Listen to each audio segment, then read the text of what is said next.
Action movie তো আমরা কম বেশি সবাই পছন্দ করি, কিন্তু মুভির সেই অ্যাকশনগুলোর পেছনে একজন স্ট্যান্টম্যানের ভূমিকা যে কি সে ব্যাপারে আমরা হয়তো তেমন কিছুই জানি না। ঠিক যেমন সম্প্রতি সাকিব খানের তাণ্ডব সিনেমায় স্ট্যান্টম্যান হিসেবে কাজ করার সময় হঠাৎ স্ট্রোক করে মারা যান স্ট্যান্টম্যান মনির হোসেন। আমরা তার বিদেহী আত্মার মাগফিরাত কামনা করি এবং আজকের এই মুভিটি তাকে উৎসর্গ করেই এক্সপ্লানেশন করছি। আসলে আজকে আমরা ঠিক এমনই একজন স্ট্যান্টম্যানের গল্প শুনব যার স্ট্যান্টের প্রশংসায় পুরো ইন্ডাস্ট্রি ছিল পঞ্চমুখ। তবে এই লোকটাকে একদিন ষড়যন্ত্রের শিকার হতে হয়, কিন্তু ঠিক কেন আর কি ছিল সেই ষড়যন্ত্র, তাছাড়া কেই বা তার সাথে এমনটা করেছিল, এই সব প্রশ্নের উত্তর আমরা জানব 2024 সালের অসাধারণ একটা অ্যাকশন মুভি ফল গাইয়ের গল্প থেকে। মুভির শুরুতেই আমরা গল্পের প্রধান চরিত্র কোল্টকে দেখতে পাই। সে হলিউডের বিভিন্ন মুভিতে স্ট্যান্টম্যান হিসেবে কাজ করে, আর সব থেকে বেশি কাজ করত হলিউডের ফেমাস অ্যাক্টর টম রেইডারের সাথে, কারণ টমের সাথে তার চেহারার অনেকটা মিল ছিল।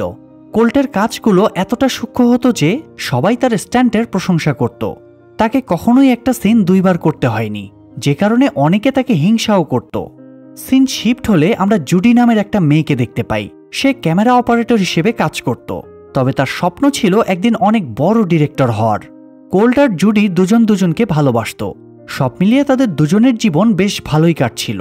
কিন্তু মানুষের জীবন সব সময় যে ভালো কাটবে এমনটা তো নয়, তাই কোল্টের জীবনেও একদিন অন্ধকার নেমে আসে। একদিন শুটিং সেটে যাওয়ার পর তাকে জানানো হয় যে তাকে অনেক বড় একটা বিল্ডিংয়ের উপর থেকে ঝাঁপ দিতে হবে।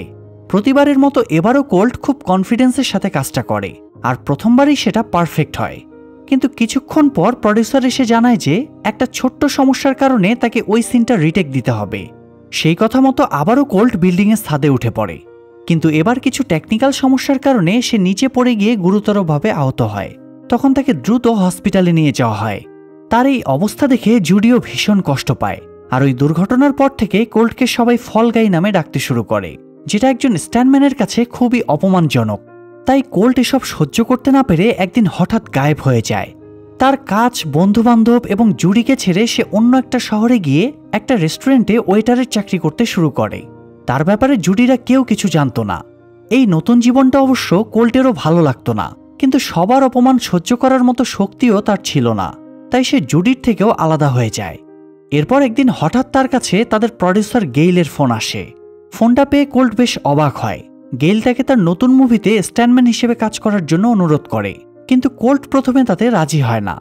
গেইল তখন তাকে অনেক বোঝানোর চেষ্টা করে, এমনকি টাকারও লোভ দেখায়, কিন্তু কোল্ট কোনো কিছুতেই রাজি হয় না। তখন গেইল তাকে জানায় যে এই মুভিতে জুডি প্রথমবারের মতো ডিরেক্টর হিসেবে কাজ করতে যাচ্ছে, এটা তার জন্য খুবই গুরুত্বপূর্ণ একটা প্রজেক্ট, তাই জুডি খুব জোর দিয়ে কোল্টকে শুটিংয়ে যেতে বলেছে। এবার জুডির কথা শুনে কোল্ট কাজটা করতে রাজি হয়ে যায়, আর পরদিনই সে শুটিংয়ের জন্য রওনা হয়। তো সেখানে পৌঁছে কোল্টের সাথে তার এক স্ট্যান্টম্যান বন্ধুর দেখা হয়। 18 মাস পর তার সাথে দেখা হয়ে কোল্ট ভীষণ খুশি হয়। আরও বেশি খুশি হয় জুডিকে দেখে। তবে জুডি যেহেতু শুটিংয়ের কাজে ব্যস্ত ছিল, তাই সে কোল্টের দিকে খেয়াল করে না।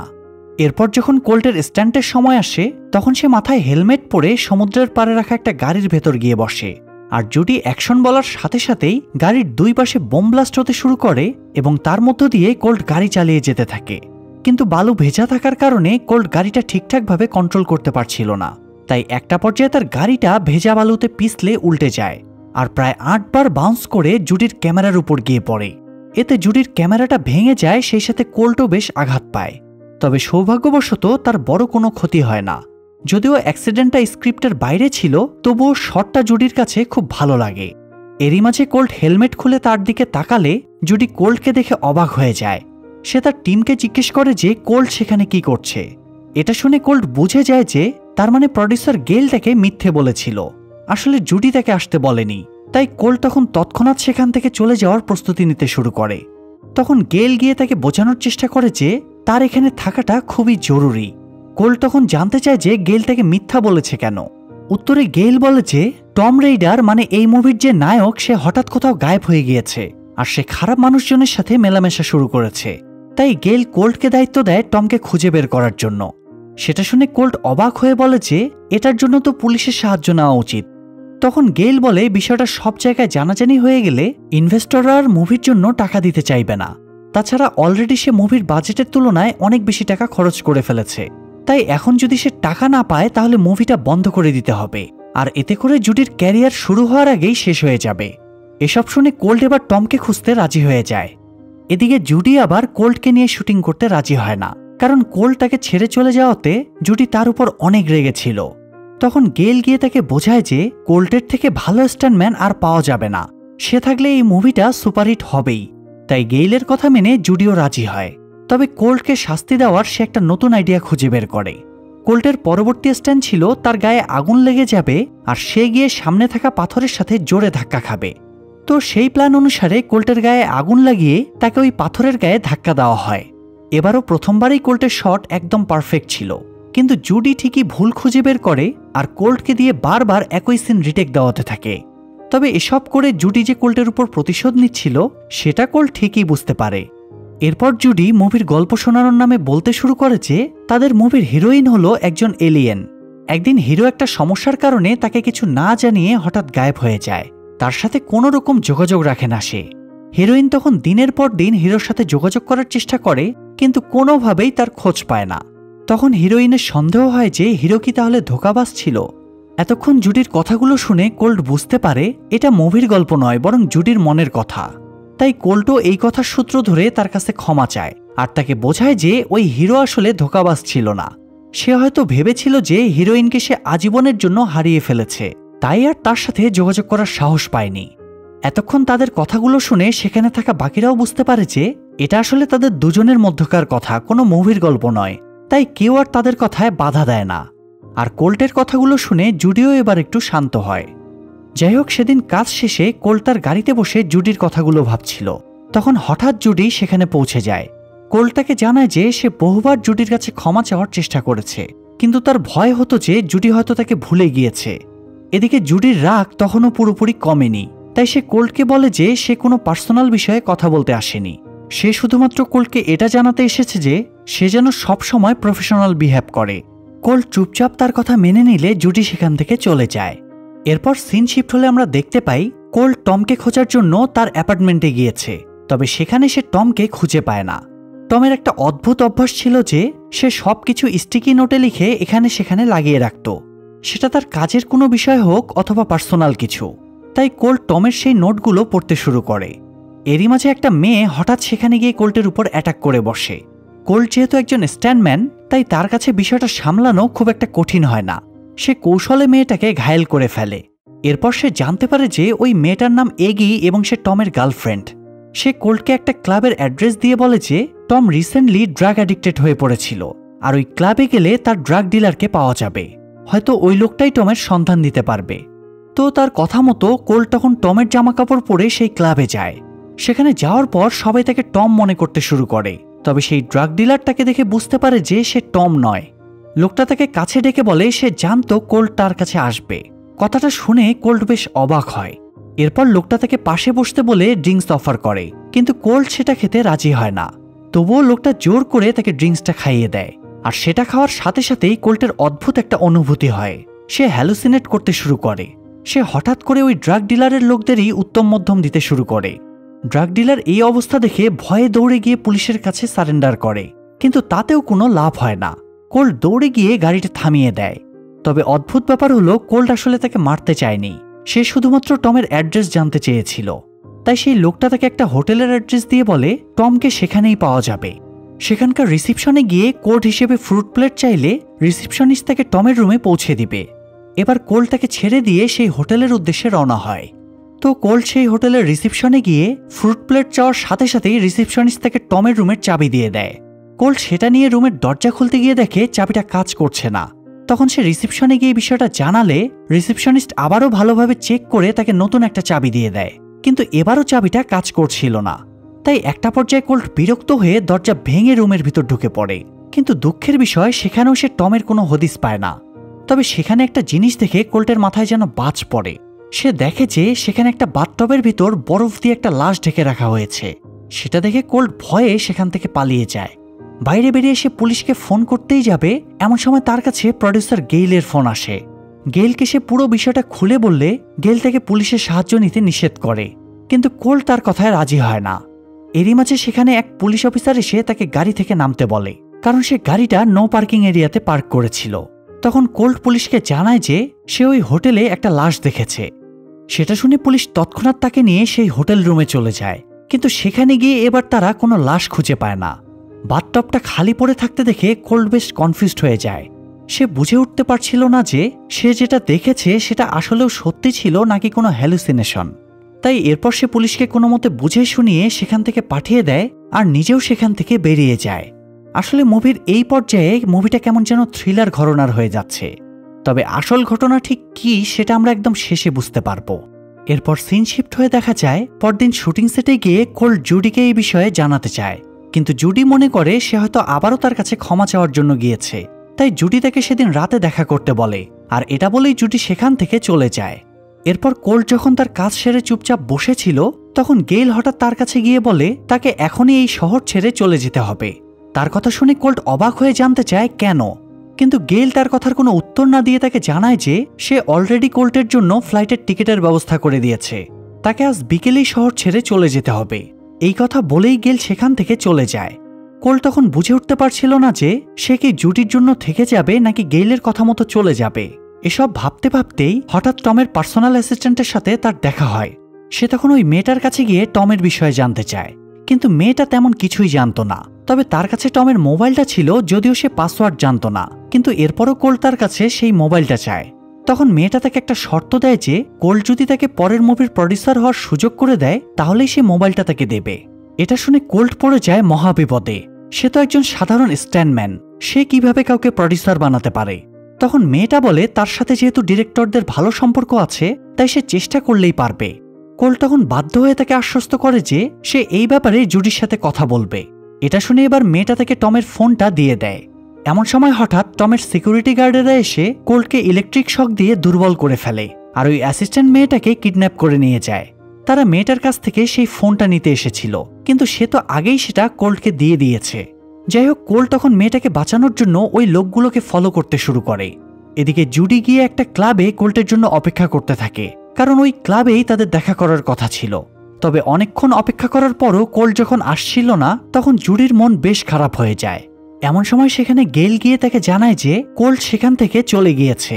বিষয়টা শুনে জুডি ভীষণ কষ্ট পায়। তার কোল্টের উপর রাগ হয় যে সে আবারও আগেরবারের মতোই কেন করল। অন্যদিকে তখন দেখা যায় যে কোল্ট ওই লোকগুলোকে ধরার জন্য এক গাড়ি থেকে অন্য গাড়িতে ঝুলতে ঝুলতে কিডন্যাপারদের গাড়ি পর্যন্ত পৌঁছে যায় এবং গাড়িতে উঠে সে ওই কিডন্যাপারদের মারতে শুরু করে। তখন ওই অ্যাসিস্ট্যান্ট মেয়েটাও সাহস পেয়ে ড্রাইভারকে মেরে গাড়ি থেকে ফেলে দেয় আর নিজে গাড়িটা ড্রাইভ করতে শুরু করে। তখন কোল্ট ধীরে ধীরে গাড়ির ভেতরে এসে মেয়েটাকে ব্রেক করতে বলে। তখন মেয়েটা এত জোরে ব্রেক করে যে কোল্ট গাড়ির কাঁচ ভেঙে বাইরে গিয়ে পড়ে। তবে এটা তার কাছে খুবই সাধারণ একটা বিষয় ছিল, তাই তার নিজেকে নিয়ে কোনো চিন্তা ছিল না, বরং চিন্তা ছিল টমের ফোনটা নিয়ে। তবে সৌভাগ্যবশত ফোনটারও কোনো ক্ষতি হয় না। তো এরপর সে দ্রুত চলে যায় জুডির সাথে দেখা করতে, কিন্তু জুডি ততক্ষণে সেখান থেকে চলে গিয়েছিল। তাই কোল্ট হতাশ হয়ে তার বন্ধুর পাশে গিয়ে বসে পড়ে। তার বন্ধু তখন জানতে চায় যে তার কি হয়েছে। তখন কোল্ট তাকে টমের মোবাইলটা বের করে দেখায় আর তাকে জানায় যে ওই মোবাইলটা আনলক করতে পারলেই টমকে খুঁজে পাওয়া যাবে। সেই ছেলেটা তখন তাদের টিমের একটা মেয়েকে ডেকে আনে যে ফোন আনলক করতে এক্সপার্ট ছিল। তবে মেয়েটা ফোনটা দেখে বলে এই ফোনগুলোর সিকিউরিটি অনেক হাই থাকে, তাই এটা আনলক করতে গেলে কমপক্ষে 2-3 দিন সময় লেগে যাবে, আর সেটা যদি না হয় তাহলে অবশ্যই পাসওয়ার্ড লাগবে। এটা শুনে কোল্ট বেশ চিন্তায় পড়ে যায়। তখনই হঠাৎ তার মনে পড়ে টম তো সবকিছু নোট করে রাখে, হয়তো সেখান থেকে তার ফোনের পাসওয়ার্ডটাও পাওয়া যাবে। তখন সে আর তার বন্ধু টমের ফ্ল্যাটে গিয়ে পাসওয়ার্ড খুঁজতে শুরু করে এবং কোল্টের বন্ধু সেই পাসওয়ার্ডটা পেয়েও যায়। এরপর তারা দুজনে মিলে ফোনটা আনলক করে সেখানে থাকা ভিডিওগুলো দেখতে শুরু করে, যাতে সেখান থেকে টমের কোনো হদিস পাওয়া যায়। সেই ভিডিওগুলোর মধ্যে থেকে একটা ভিডিওতে কোল্ট সেই লোকটাকে দেখতে পায় যার লাশ বরফে ঢাকা অবস্থায় সে ওই হোটেলে দেখেছিল। লোকটার নাম হলো হেনরি, সেও টমের স্ট্যান্ডম্যান হিসেবে কাজ করত। ওই ভিডিওতে দেখা যাচ্ছিল যে একদিন টমের সাথে হেনরির ঝগড়া হয় আর সেই কারণে টম হেনরিকে মেরে ফেলে। কোল্ট তখন নিশ্চিত হয়ে যায় যে সেদিন হোটেলে সে ভুল দেখেনি। এরই মাঝে কোল্টের বন্ধুর কাছে একটা ফোন আসে। ফোনে তাকে টিভি দেখতে বলা হয়। ছেলেটা তখন হন্তদন্ত হয়ে টিভি অন করে দেখে সেখানে হেনরির মৃত্যুর খবর প্রচার করা হচ্ছে। সেখানে এটাও জানানো হয় যে হেনরির মৃত্যুতে পুলিশ কোল্টকেও সন্দেহ করছে, কারণ সেদিনকার সিসিটিভি ফুটেজে কোল্টকে সেই হোটেলে দেখা গিয়েছিল। কিন্তু এখন প্রশ্ন হচ্ছে সেদিন অতটুকু সময়ের মধ্যে হেনরির লাশটা কোথায় গায়েব হয়েছিল। মানে মুভিটার এই পর্যায়ে এসে কি পরিমাণ থ্রিলিং ভাইব দিচ্ছে জাস্ট ফিল করেন। যাই হোক, নিউজটা দেখার পর কোল্ট ভীষণ টেনশনে পড়ে যায়। কিছু না করেই সে মার্ডার কেসে ফাঁসতে চলেছে। এসব নিয়ে ভাবতে ভাবতেই হঠাৎ বাইরে গোলাগুলির শব্দ শুনতে পায় তারা। দেখতে দেখতেই টমের সিকিউরিটি গার্ডেরা অ্যাপার্টমেন্টের ভেতরে চলে আসে, কারণ তারা জেনে গিয়েছিল যে সেখানে কোল্ট আছে। তখন কোল্ট আর তার বন্ধু আলাদা হয়ে তাদের হাত থেকে বাঁচার চেষ্টা শুরু করে। এসবের মাঝে গুলি লেগে টমের ফোনটাও নষ্ট হয়ে যায়। তবে সৌভাগ্যবশত কোল্ট কোনো মতে সেখান থেকে বেরিয়ে সমুদ্রের পাড়ে রাখা একটা ইয়টে গিয়ে পড়ে, কারণ ওই অ্যাপার্টমেন্টটা মূলত সমুদ্রের খুব কাছাকাছি ছিল। যাই হোক, সেই ইয়টে গিয়ে কোল্ট ফাইনালি টমের দেখা পায়। কোল্টের কোনো আইডিয়া ছিল না যে এভাবে হঠাৎ করে টমের সাথে তার দেখা হয়ে যাবে। এখানে টম তার কাছে নিজের ফোনটা চায়, আর এখান থেকে কোল্ট জানতে পারে যে তার উপর এই পর্যন্ত যতগুলো অ্যাটাক করা হয়েছে সবগুলোই টমই করিয়েছে, যাতে তার কাছে থাকা ফোনটা সে নিতে পারে। তখন কোল্ট তাকে জানায় যে তার পাঠানো লোকের গুলিতেই ফোনটা নষ্ট হয়ে গিয়েছে, কিন্তু টম তার কথা বিশ্বাস করে না, বরং সে কোল্টকে এবার খুনের হুমকি দেয়। তবে ফোনটা পেলে যে টম তাকে ছেড়ে দিত বিষয়টা এমন নয়, তার প্ল্যানই ছিল কোল্টকে মেরে ফেলা। আসলে টম কোল্টকে অনেক হিংসা করত, কারণ সবাই টমের থেকে বেশি কোল্টের প্রশংসা করত, আর সবাই বলতো যে কোল্টের স্ট্যান্ডের কারণেই টমের মুভিগুলো সুপারহিট হয়। আর এই বিষয়টা টম কখনোই সহ্য করতে পারত না, তাই সে সুযোগের অপেক্ষায় ছিল কবে সে প্রতিশোধ নিতে পারবে। টম কোল্টকে এটাও জানায় যে হেনরিকে খুন করা আর কোল্টকে আবারও শুটিংয়ের জন্য ডেকে আনা, এই সব কিছুই তারই প্ল্যান ছিল। মূলত হেনরি একদিন পার্টিতে টমকে উদ্দেশ্য করে বলেছিল যে স্ট্যান্ড করা টমের পক্ষে সম্ভব নয়। এটা শুনেই টম রাগের মাথায় তাকে মেরে ফেলে, আর সেই দোষটা কোল্টের ঘাড়ে চাপানোর জন্য গেইলের সাথে মিলে সেই পুরো প্ল্যানটা সাজায়। তার প্ল্যান ছিল হেনরির মার্ডার কেসে কোল্টকে সে ফাঁসিয়ে দেবে, আর তারপর তাকে ধরে এনে এমনভাবে মেরে ফেলবে যাতে সবাই মনে করে কোল্ট সুইসাইড করেছে। এতে কেসটাও ক্লোজ হয়ে যাবে আর টমের প্রতিশোধও পূর্ণ হবে। এসব শুনে কোল্ট হতবাক হয়ে যায়। তবে এখানেই টমের কাহিনী শেষ নয়। কোল্ট এতদিন মুভির শুরুর দিকে দেয়া তার যে শটের অ্যাক্সিডেন্টটাকে টেকনিক্যাল সমস্যা মনে করে এসেছে, যার কারণে সে নিজেকে ব্যর্থ মনে করত এবং নিজেকে গুটিয়ে নিয়েছিল, সেই পুরো ব্যাপারটাই আসলে টমেরই প্ল্যান ছিল। মূলত সেদিন কোল্টের প্রথম শটটা পারফেক্ট হওয়ার পরেও গেল ইচ্ছাকৃত তাকে আবারও রিটেক দিতে পাঠায়, আর এবার টম আগে থেকেই দড়িটা কেটে রেখেছিল যাতে কোল্ট ঝাঁপ দেওয়ার সাথে সাথেই নিচে পড়ে যায়। এসব শুনে কোল্টের মাথায় আকাশ ভেঙে পড়ে। এরপর টম তার লোকদেরকে কোল্টকে মারার অর্ডার দিয়ে সেখান থেকে চলে যায়। তার কথা মতো যখন তার লোকেরা কোল্টের গায়ে পেট্রোল ঢালছিল, তখন কোল্ট খুব কৌশলে তার মুখের মধ্যে কিছু পেট্রোল নিয়ে নেয়, আর যখন তার সামনে জ্বলন্ত লাইটার আনা হয় তখন কোল্ট তার মুখে থাকা পেট্রোলগুলো ওই লাইটারের আগুন বরাবর ছুঁড়ে মারে, আর সেই সুযোগে সেখান থেকে সে একটা বোট নিয়ে পালিয়ে যায়। তবে ওই লোকগুলো তার পেছন ছাড়ে না, তারা গায়ের আগুন নিভিয়ে কোল্টকে ফলো করতে শুরু করে। কোল্ট বুঝে গিয়েছিল যে এদের হাত থেকে পালানো সম্ভব হবে না, তাই সে তৎক্ষণাৎ জুডিকে ফোন করে। কোল্টের ফোন পেয়ে জুডি ভীষণ অবাক হয়। সে কোল্টের কাছে জানতে চায় যে সে কোথায় আছে আর নিউজে এসব কি দেখানো হচ্ছে। মূলত ওই নিউজটা জুডিও দেখেছিল, আর সেটা নিয়ে সে খুব টেনশনেও ছিল। তবে কোল্ট তার কথার উত্তর না দিয়ে নিজের ফিলিংসগুলো বলতে শুরু করে। তার মনের যত কথা ছিল সে সবকিছু জুডিকে বলে দেয়। সেসব শুনে জুডি কি করবে বুঝে উঠতে পারছিল না। এমন সময় হঠাৎ কোল্টের বোটটা একটা শিপে গিয়ে ধাক্কা খায় আর সেটা ব্লাস্ট হয়ে যায়। সেটা দেখে টমের লোকেরা টমকে জানায় যে কোল্ট মারা গিয়েছে। তার মৃত্যুর এই খবরটা রাতারাতি সব নিউজ চ্যানেলে ছড়িয়ে পড়ে। নিউজে বলা হয় যে কোল্ট ধরা পড়ার ভয়ে সুইসাইড করেছে। সেটা শুনে জুডি দোটানায় পড়ে যায়। তার বিশ্বাস ছিল কোল্ট কাউকে খুন করতে পারে না, কিন্তু সত্যিটাও তো সে জানতো না।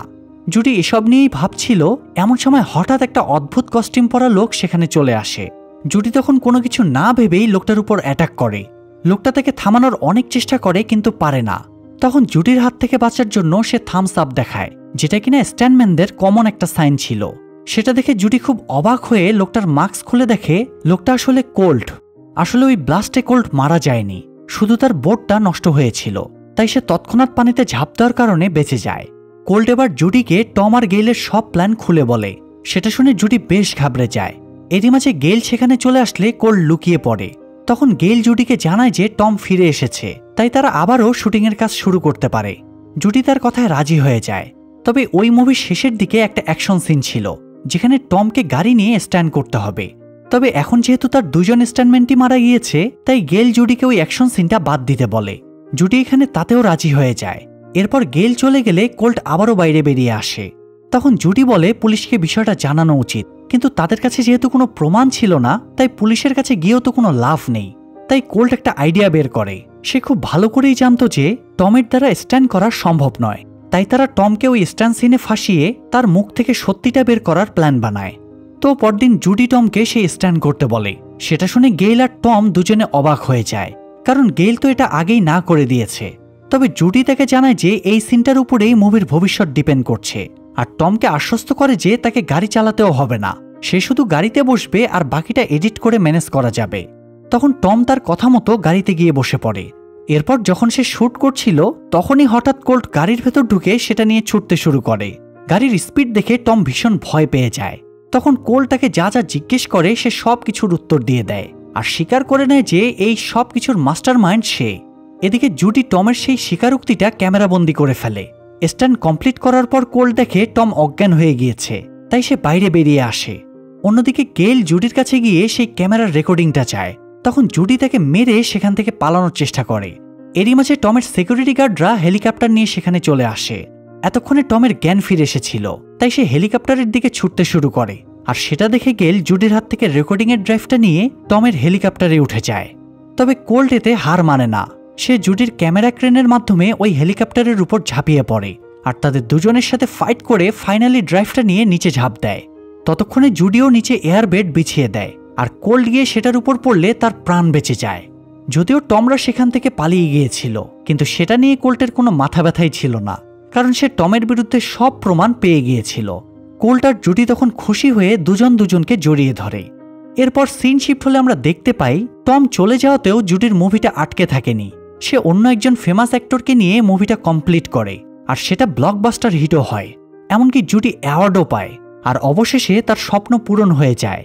এরপর সে কোল্টের সাথে সুখে শান্তিতে জীবন কাটাতে শুরু করে। আর এই সুন্দর মুহূর্তের মধ্য দিয়েই আজকের গল্পটা এখানেই শেষ হয়ে যায়। আজকের গল্প থেকে আমরা এটা শিখতে পারি যে জীবনে কোনো দুর্ঘটনা ঘটলেই যে জীবনটা থেমে যাবে এমনটা নয়। ঘুরে দাঁড়ানোর শক্তি আর আত্মবিশ্বাস থাকলে আবারও নতুন করে সবকিছু হাসিল করা সম্ভব। তো গল্পটা আপনাদের কাছে কেমন লাগলো সেটা অবশ্যই কমেন্ট করে জানাবেন। আর এমন সব সুন্দর সুন্দর মুভির এক্সপ্লানেশন দেখার জন্য আমাদের চ্যানেলটা সাবস্ক্রাইব করে বেল বাটনটা অল প্রেস করে রাখবেন। আজকের মতো বিদায় নিচ্ছি, আল্লাহ হাফেজ।